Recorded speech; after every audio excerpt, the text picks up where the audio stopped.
E aí, pessoal? Tudo pronto para a gente começar mais um mergulho profundo aqui no The Deep Dive. Bora lá. Hoje a gente vai se aventurar pelo mundo da ortografia do português brasileiro.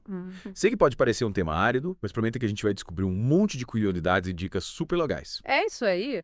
A ortografia pode até assustar um pouco, mas com um pouco de atenção e as ferramentas certas, ela fica bem mais fácil. Para nos guiar nessa jornada, a gente tem 5 vídeos incríveis de especialistas em língua portuguesa no YouTube. Professor Nosla, A nova concursos. conquiste seus sonhos. Sobre Jamil. E para completar, mais um do Professor Nosla. E já para começar com tudo, que tá uma bomba de conhecimento. Preparados? Lá vai. O alfabeto brasileiro oficialmente tem 26 letras. Sério. Mas e aquela coisa de que o K, W e I não fazem parte do nosso alfabeto? Muita gente pensa isso, mas a verdade é que elas aparecem em abreviações, símbolos, nomes próprios e palavras estrangeiras que a gente ainda não abrasileirou, sabe? Ah, entendi. E tem mais, elas podem até começar palavras. Tipo Kleber. Exatamente. E esse uso do K, W e I, mostra como outras línguas e culturas influenciam o português brasileiro. A língua está sempre mudando, né? Com certeza. Mas e aí, o que mais te intriga nesse mundo da ortografia? Para mim, o uso do H, G, Z, e principalmente do G e do X, é um mistério. Me confundo toda. É normal. Essas letras, especialmente o J e o X, têm origem nas línguas africanas e indígenas, bem diferente da influência latina que a gente vê no português. Isso que interessante. É essa mistura que deixa a nossa língua tão rica e complexa. E por falar em complexidade, você já reparou como a letra S às vezes tem som de Z? Nossa, é verdade. Me lembro de ter apanhado muito disso na escola. Tem alguma dica para não cair nessa armadilha? Claro! Presta atenção. O S tem som de Z depois de ditongos em verbos como por e querer e em palavras com sufixos gregos tipo asepsia. Mas, falando em pegadinhas, que tal a gente desvendar os mistérios do se não e por quê? Essa parte sempre me dá um nó na cabeça. Calma, a gente vai desvendar isso juntos. Começando pelo se não, usa se não separado quando você puder trocar por caso não ou quando não. Tipo, se não chover, vamos à praia. Ih, caso não chover, vamos à praia. Ah, entendi. É como se a gente estivesse criando uma condição. Faz sentido. Exatamente. Já o se não junto significa caso contrário ou a não ser. Por exemplo, estude bastante, senão você não vai passar na prova. Ou seja, estude bastante, caso contrário, você não vai passar na prova. Uma vez eu escrevi se não junto quando era para ser se não. Que mico. Acontece com todo mundo. O importante é aprender com os erros. Agora, prepare-se, porque vamos encarar os porquês Essa parte me deixa apavorada. Explica tudo direitinho, por favor. sem medo. O porquê separado, sem acento, a gente usa em perguntas tipo, por que você está tão feliz hoje? Ou gostaria de saber por que você faltou à aula? Até que parece simples. E é. Agora, o porquê, junto com acento, a gente usa no final de frases, ou quando ele está sozinho, seguido de pontuação. Ele funciona como um substantivo, tipo motivo ou razão, por exemplo. Ele não explicou o porquê da sua ausência. E o porquê junto sem acento. Esse a gente usa para explicar algo como se fosse um pois, ou uma vez que, tipo, não fui à festa porque estava doente. E para finalizar, o porquê separado e com acento. Para que serve? Esse a gente usa quando a palavra está no final da frase e tem uma pontuação depois. Por exemplo, você está triste por quê? Nossa, quanta informação. Peraí, tem mais uma coisa que me intriga. É verdade que só o porquê com acento pode ser plural, tipo os porquês. Verdade, é uma das coisas curiosas da nossa língua. E por falar em curiosidades, você sabia que um novo acordo ortográfico, que já tem mais de uma década, causou um rebuliço danado? Ouvi dizer que teve gente que amou e gente que odiou as mudanças. Pois é. A ideia do acordo era unificar a ortografia do português em todos os países que falam a língua. Mas mexer em algo tão tradicional como a ortografia sempre gera polêmica. Mas, e pra gente, aqui no Brasil, quais foram as mudanças mais importantes? A principal foi no uso do hífen, que gerou muitas dúvidas. E como os portugueses reagiram? Afinal, a língua é deles, né? Eles foram os mais afetados porque a ortografia deles era bem diferente da nossa. Teve bastante resistência, mas o objetivo era criar uma ortografia mais uniforme para facilitar a comunicação entre os países que falam português. Falando em hífen, me explica melhor como ele funciona agora. Com prazer. Agora a gente usa hífen com a letra H depois de prefixo tipo super-herói. Quando a gente tem consoantes diferentes, as palavras são unidas, tipo super sensível. E quando o prefixo termina em vogal e a próxima palavra começa com S ou Y? Aí a gente dobra essas letras, tipo antissocial e anti-radical. Interessante. E se o prefixo terminar com air e a próxima palavra também começar com air? Aí entra o hífen de novo, tipo super radical. E se as vogais forem iguais? Hífen também. Anti-inflamatório, por exemplo. E é a palavra bem. Sempre leva hífen. Bem amado, por exemplo. Nossa, são tantas regras. Mas acho que com a prática a gente pega o jeito. Com certeza. E não podemos esquecer de uma mudança drástica que o acordo trouxe. A extinção do trema. É verdade?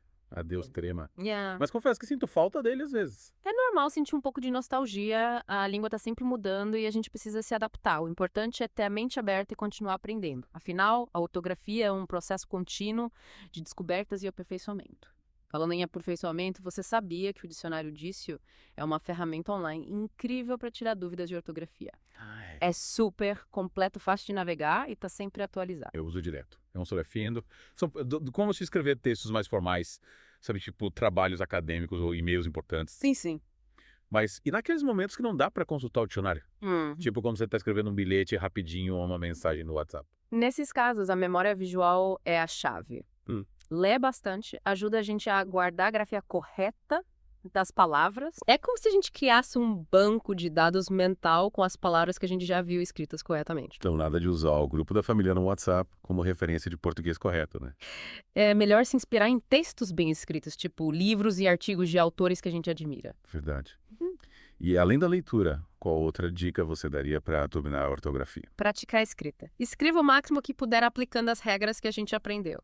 Vale até inventar frases e textos para treinar, sabe? Use a criatividade. Que tal a gente lançar um desafio de escrita para os nossos ouvintes? Boa. A gente inventa uma frase como por quê, e posta nas redes sociais. O que você acha? Adorei a ideia. Quem sabe a gente descobre novos talentos da escrita por aí, né? Mas mudando um pouco de assunto, vamos testar seus conhecimentos sobre os caçares. Preparada. Pode andar. Caçar, se não me engano, tem a ver com perseguir e capturar. Né? Tipo, os caçadores estavam caçando javalis na floresta. Perfeito. E caçar com o assatiasta. Consegue lembrar? Caçar. Me lembra algo como anular e invalidar. Tipo, o mandato do político foi cassado por corrupção. Acertei. Na mosca.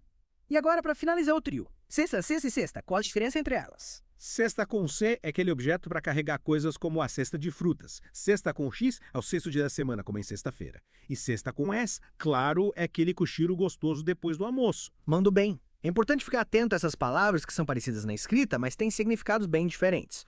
E já que estamos falando de palavras que nos fazem ter dúvidas, o que você me diz sobre elidir, defeso, factual? Por quanto prescinde e com quanto? Elidir, se não me engano, significa eliminar, suprimir. Defeso é algo proibido, vedado. Factual se refere a algo baseado em fatos reais comprovados. Por quanto é uma conjunção que eu sempre confundo, mas acho que é equivalente a porque ou visto que. Prescinde significa dispensar, abrir mão. E com quanto indica a quantidade de preço ou valor. Acertei. Impressionante. Você está craque na ortografia, mas é sempre bom lembrar que a língua portuguesa é rica em nuances e detalhes. É importante estarmos atentos às diferentes formas de usar as palavras e consultar fontes confiáveis como o dicionário Dício, quando surgirem dúvidas. Verdade. E por falar em dúvidas, o novo acordo ortográfico também trouxe mudanças importantes no uso do hífen. Lembra daquela história do autoajuda micro-ondas anti-inflamatório? Sim, o acordo eliminou o hífen em palavras compostas com prefixos como auto, micro e anti, quando a segunda palavra começa com uma vogal diferente. Por exemplo, autoajuda micro-ondas anti-inflamatório. Então quer dizer que autoescola também fica sem hífen? Exatamente, a regra é simples. Se o prefixo termina em vogal e a próxima palavra começa com uma vogal diferente, escrevemos tudo junto. E se as vogais forem iguais? Aí sim a gente mantém o hífen. Por exemplo, micro-ônibus, anti-imperialista. E se o prefixo terminar em consoante? Se a próxima palavra começar com er ou s, a gente dobra essas letras e escreve tudo junto, como em ultrassom e mini saia. Mas se começar com outra consoante, escrevemos tudo junto sem dobrar a letra, por exemplo. Hipermercado, super legal. Nossa, são tantas regras. Mas acho que estou começando a entender a lógica por trás delas. E para finalizar, não podemos esquecer da grande mudança que o novo acordo ortográfico trouxe, o fim do trema. Adeus, trema. Ele foi abolido em palavras como linguiça, pinguim sequência. Menos uma regra para decorar, né? Com certeza. Mas confesso que ainda sinto falta dele às vezes. É normal sentir um pouco de nostalgia, mas a língua está sempre mudando e a gente precisa se adaptar. O importante é ter a mente aberta e continuar aprendendo. Afinal, a ortografia é um processo contínuo de descobertas e aperfeiçoamento. E falando em descobertas, na próxima parte do nosso mergulho profundo, vamos explorar mais a fundo as mudanças ortográficas e seus impactos na língua portuguesa. Isso aí. Até a próxima parte. É verdade, a gente viu bastante coisa sobre o novo acordo ortográfico, né? Mas, e aí, será que essas mudanças realmente ajudaram a unificar a língua portuguesa? Essa é uma ótima pergunta. A ideia era aproximar as variantes do português tipo o brasileiro e o europeu. Mas a gente sabe que a língua é viva e está sempre mudando, e as diferenças regionais também fazem parte da riqueza da língua. É verdade. E como a gente viu, a ortografia brasileira tem suas próprias nuances, né? Mas com as dicas que a gente explorou hoje, fica mais fácil entender e aplicar as regras. Com certeza. E lembre-se, a prática leva à perfeição. Quanto mais você ler, escrever e consultar o dicionário, mais natural a escrita correta vai ficar. É verdade. E não tenha medo de errar. Errar faz parte do processo de aprendizagem. Falou e disse. Para a gente finalizar nosso mergulho profundo de hoje, que tal a gente recapitular o que aprendemos? Bora. A gente viu que o alfabeto brasileiro tem oficialmente 26 letras, incluindo o K, W e Y. Isso. Desvendamos os mistérios dos porquês e exploramos as mudanças do novo acordo ortográfico, como o uso do hífen e o fim do prema. E as dicas ninja para dominar a ortografia. O ler bastante, escrever sempre que possível e consultar fontes confiáveis, como disse. Exatamente. A ortografia é um processo contínuo de aprendizagem. E para deixar você, nosso ouvinte, com a cabeça borbulhando, fica a reflexão. Como a evolução da língua, incluindo as mudanças ortográficas, reflete as transformações culturais e a interação entre diferentes países. Boa pergunta. A língua é um espelho da sociedade e suas transformações nos ajudam a entender melhor a nossa história e a nossa cultura. É isso aí. Espero que vocês tenham curtido esse mergulho profundo no mundo da ortografia brasileira. E até a próxima, exploradores da língua portuguesa.